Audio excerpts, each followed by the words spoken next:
Well, welcome to my channel. This is Dale, and I am the operator of Observer of Anomalous Objects. This is my channel on YouTube, and if you like this video, and I sure hope you do, I would ask you to subscribe. I'm trying to build this channel up.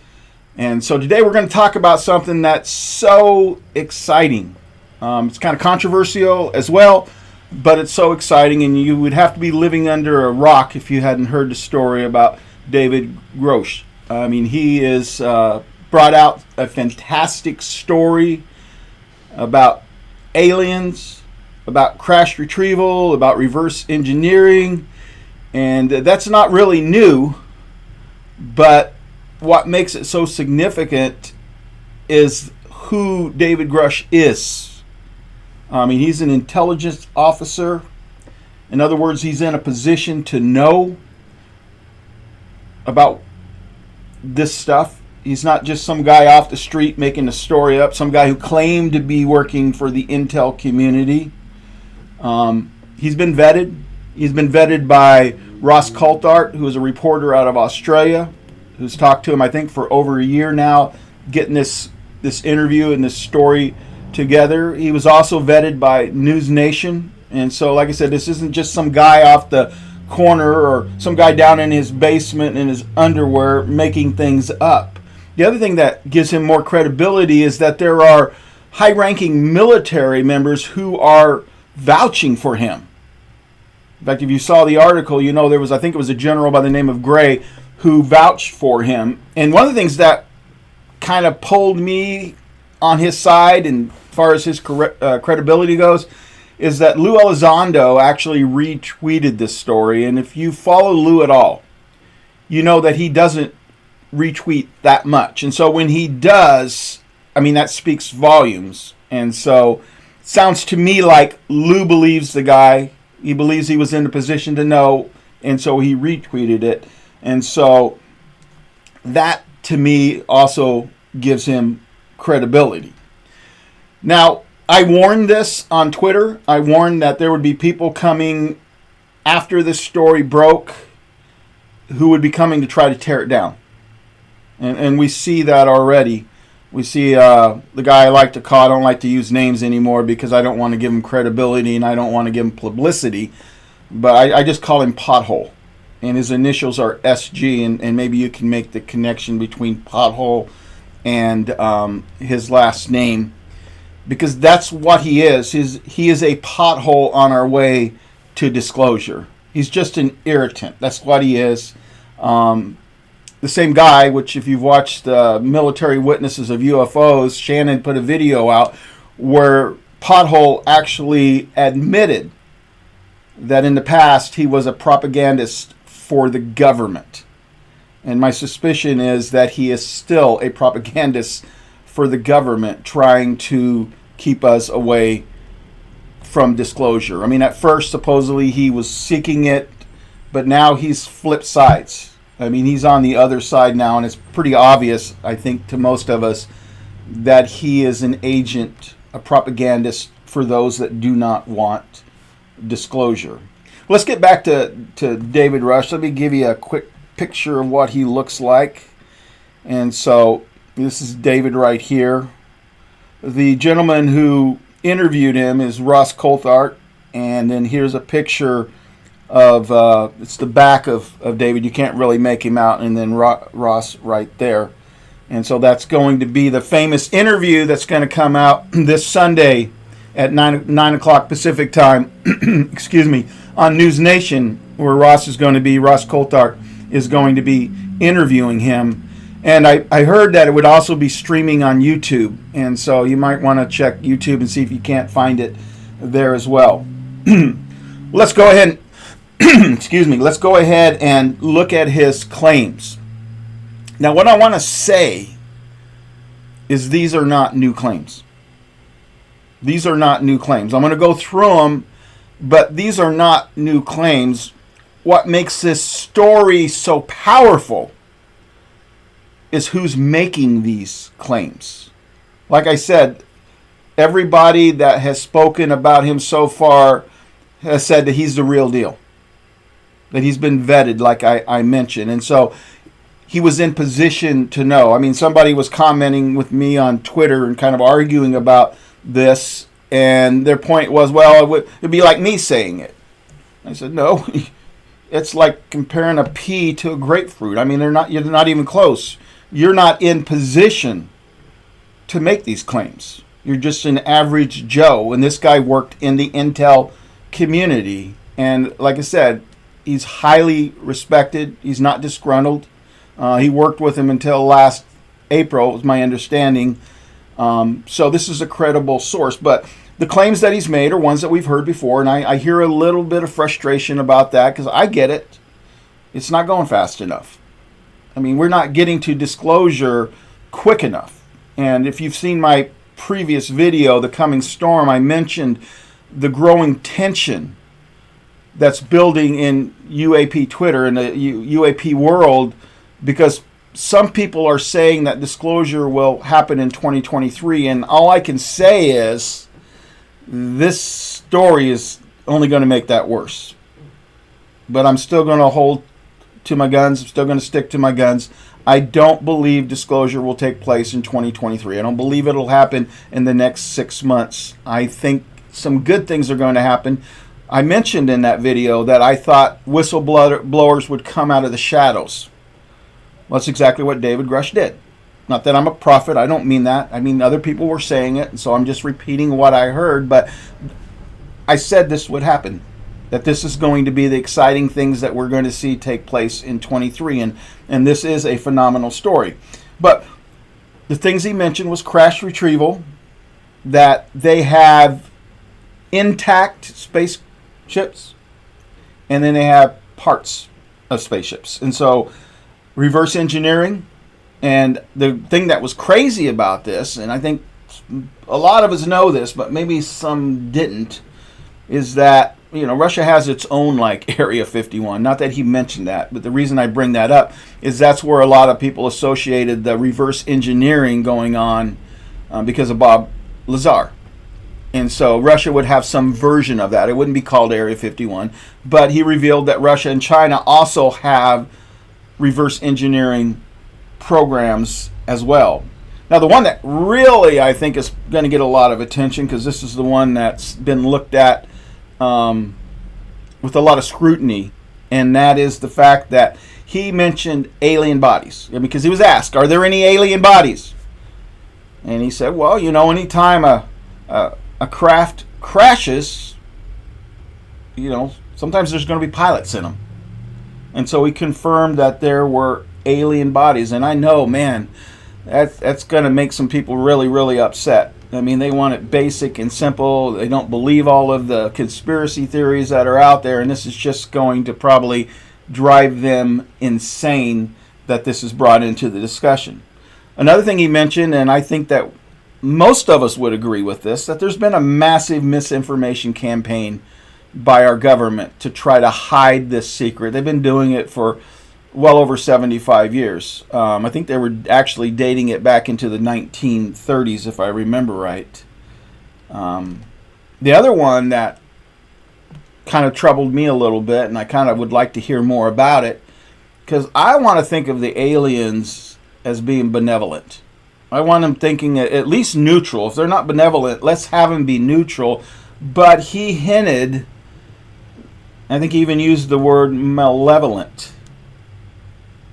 which means that they're not all that friendly, and they definitely don't have our best intentions at heart. Now, the reality of it is there's probably multi-species of aliens or non-human intelligence out there. So there's a possibility that maybe there are some hostile aliens or non-human intelligence, but that doesn't mean that there aren't some friendly ones out there as well. So I'd like to hear more about that myself. I don't know about you, but I would sure like to hear more about that. Now, one of my concerns a couple days when this story broke was that there was a lot of fanfare. There was a lot of excitement, and I warned everybody that there was going to be a counterattack. That there would be those that would not let this set. And I find it interesting the way the counterattack actually happened, because I've seen it this morning. I saw Pothole, as I like to call him, and you can remember it's the guy with the initials SG, because I'm not giving him any publicity. He's already got 5 reasons why this isn't true. He's put a video out already. And so he's already attacking him. And like I said, he's already made it clear that in the past he's a propagandist for the government, and I think that's just doing it. And so what I think's going on is the Pentagon, DOD, they're not going to confront David head on. They're not going to call him a liar.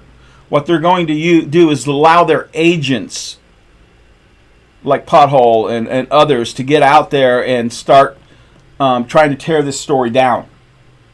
And then they're also going to depend on probably AI to do this as well. And then also the trolls. There's just people out there, and you know what I'm talking about on UAP Twitter, that are just trolls. All they want to do is cause trouble. All they want to do is argue. They don't care about the truth. And so I think the government probably is depending on those things as well. Let's go ahead and talk about a couple of criticisms that have come out. And I'm not necessarily saying these criticisms are unjust, but maybe the way they are framed isn't always fair. And the first one I want to talk about is they said that, it's just hearsay, that he has no first-hand knowledge of the crash retrieval, the reverse engineering. He's never seen alien bodies. And so I'm going to speak on it, but I'd kind of like you to be able to hear Bryce Zabel as he's talking to Chris Como and kind of listen to what he had to say about that very issue. And so here's that interview. It's only a little bit over a minute, 40 seconds, so a little less than 2 minutes, so it isn't that long. And it's interesting. I'm not sure people even understand this. In addition to all the credentials this guy has, he actually worked on the presidential daily briefing. He was one of the guys trusted to literally walk that briefing over to the White House. This is not some guy who, worked in the government 30 years ago who's coming forward with a YouTube video. This is a guy who was deeply involved in the intelligence community of the U.S. government up until April of this year. And he's telling a story that, as you've pointed out, is pretty radical, and yet there's a lot of reason to believe that it's true. Now, another contextual tool is corroboration. You're saying, separate from the guy, what he is talking about are things you have heard from other sources that are not Grusch related. Absolutely. Listen, I started as a screenwriter looking into UFOs, and so I did a lot of research on it. And I've heard most of the things that he's talking about, and I've seen people talk about it. I've read about them. So you can actually think about this as a secret that's been in plain sight for quite a while. What's different is that we actually have an insider with the merit and with the credentials of Dave Grusch, who's willing to put his career and his own personal safety on the line to tell us about it. So I think it's kind of a heroic thing that he's doing, and I think it may very well turn out when we read the history books of the future, they're going to pinpoint this very time right now that we're in, and say this is where things began to turn and people began to really take it seriously and get to the bottom of it. Okay, so you've got to hear it from Bryce Zabel. Bryce Zabel is Ross Coulthart's co-podcast person on the Need to Know podcast. He's in L.A. and Ross is usually in Australia when they're doing it. I think Ross is in Paris right now, to be honest with you, as he's doing this. But I thought he said something that was very, very interesting, because it's something that I said as well, but I said it a little bit differently. But I mentioned that this event, the way it has gone out and the way it's hitting, the news and stuff like that, is that this is a major event. I mean, this is getting a lot of traction right now. And I've said it before, this is either the biggest setup in the history of the world to try to destroy UAP Twitter, or this may be something that we look back after disclosure happens and we say this was the tipping point. This was the tipping point where the gatekeepers, where those trying to hold these secrets, realize that they're losing their grip on this secrecy, that there's too many people coming out. And so I thought it was interesting. It's that Bryce came out and basically said the same thing, at least in the part that maybe someday historians will look back and this will be the point that they go back to and say this is when disclosure really began. Now, one of the criticisms, not only within that about him not having firsthand knowledge, is that why can't he just show us the documents? Why can't he just show us the pictures? And I know people hate this answer, but it is a legitimate answer.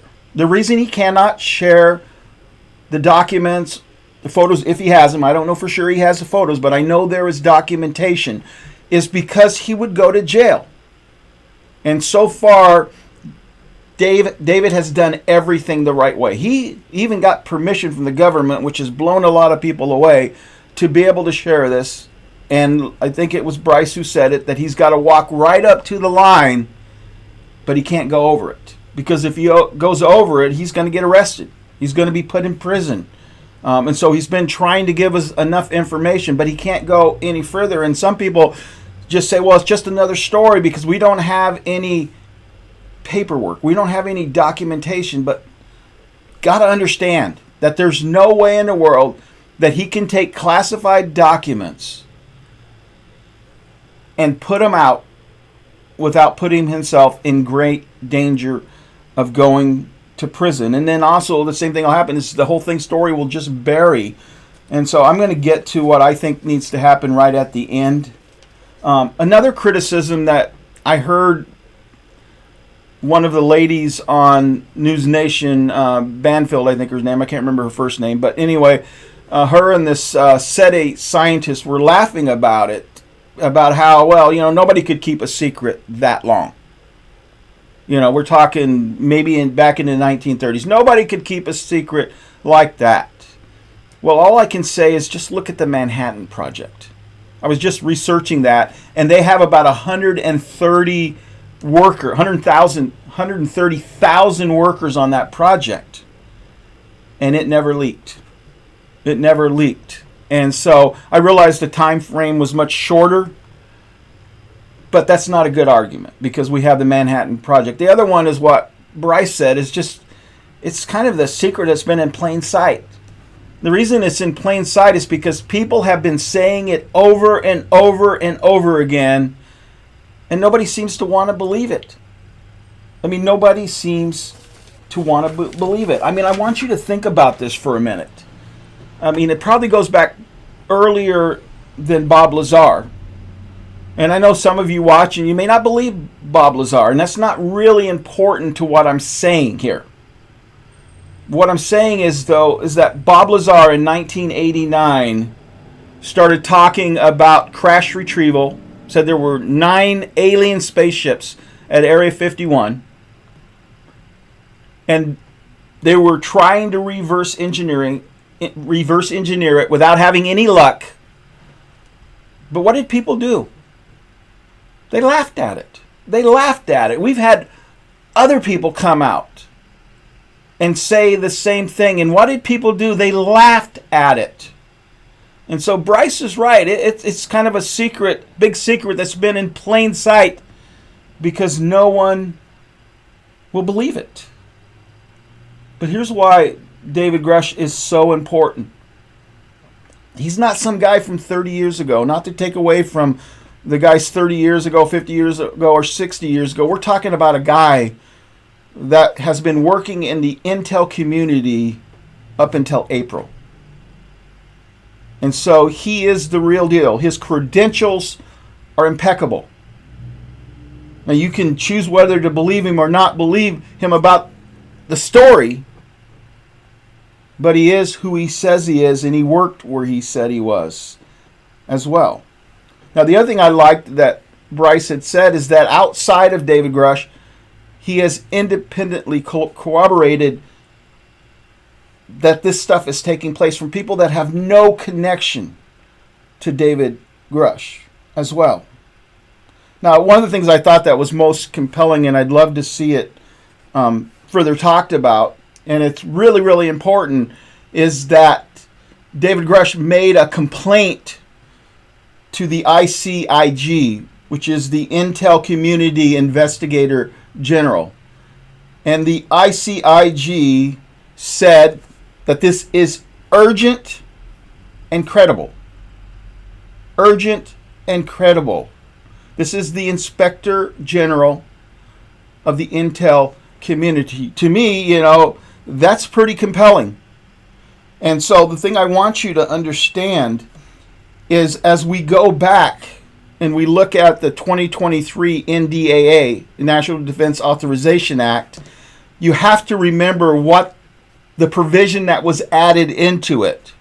And that was the provision about UAPs, and specifically two things: material retrieval, which we call crash retrieval, and reverse engineering. And remember the amendment it was under, the category it was under. It was under UAPs, unidentified anomalous phenomena.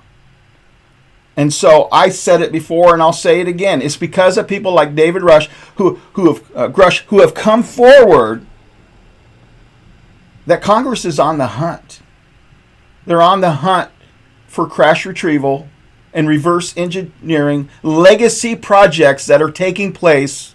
And what seemed crazy in 1989 is becoming more and more believable every day.